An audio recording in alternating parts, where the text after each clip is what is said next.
अस्सलाम वालेकुम एवरीवन, कैसे हैं आप सब। उम्मीद करती हूँ सब खैरियत से होंगे। आज हम बना रहे हैं आड़ू का जूस। बहुत ही सिंपल बनता है और बहुत जल्दी बन जाता है।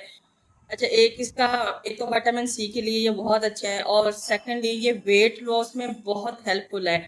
अगर आप वेट कम करना चाह रहे हैं और इतनी ज़्यादा चीज़ें करने के बाद भी आपका वेट कम नहीं हो रहा, तो 1 महीना तक खाली पेट आप आड़ू का जूस पी के चेक कर लें।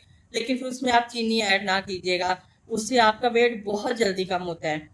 और ये बहुत हेल्थी भी है और बहुत मज़े का भी लगता है। गर्मी का तोड़ भी आप कह सकते हैं इसको। चलिए बनाना स्टार्ट करते हैं। इसके लिए हमें 3-4 चीज़ें चाहिए। आड़ू चाहिए, चीनी चाहिए, और थोड़ा सा काला नमक, और थोड़ा सा लेमन का जूस। वो आप अपने टेस्ट के हिसाब से ऐड कर सकते हैं। मैंने आड़ू को अच्छी तरह धो के इस तरह छील के काट लिया है। अब इसको हम ब्लेंडर में डालते हैं और इसको ब्लेंड कर देते हैं। चीनी डाली इसमें थोड़ी सी, और उसके बाद इसमें ऐड होगा थोड़ा सा काला नमक। ये सारी चीज़ें ऐड करने के बाद आप मशीन को चलाएंगे और इसको अच्छी तरह से ब्लेंड कर लेंगे, ताकि इसमें कोई भी आड़ू का टुकड़ा रहे ना, ये सारे अच्छी तरह से मिक्स हो जाए।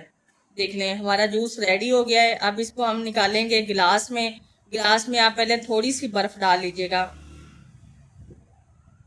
इसमें मैंने बर्फ़ ऐड की है थोड़ी सी। और उसके बाद आपने बहुत ज़्यादा, अगर आप बहुत ज़्यादा ठंडा पसंद करते हैं तो अपने हिसाब से जितनी मर्जी डाल लीजिएगा, और ज़्यादा ठंडा नहीं पसंद करते तो फिर उस हिसाब से आप डाल लीजिएगा बर्फ़। अब इसमें मैं डालूंगी जूस, और ये हम इंजॉय करेंगे। आप भी बनाइएगा और इसको लाजमी ट्राई कीजिएगा। गर्मी है, गर्मी का तोड़ के लिए बहुत अच्छा है, और वैसे भी ये स्किन के लिए भी बहुत अच्छा है। तब तक अपना ख्याल रखिएगा। मिलते हैं नेक्स्ट वीडियो में। अल्लाह हाफिज़।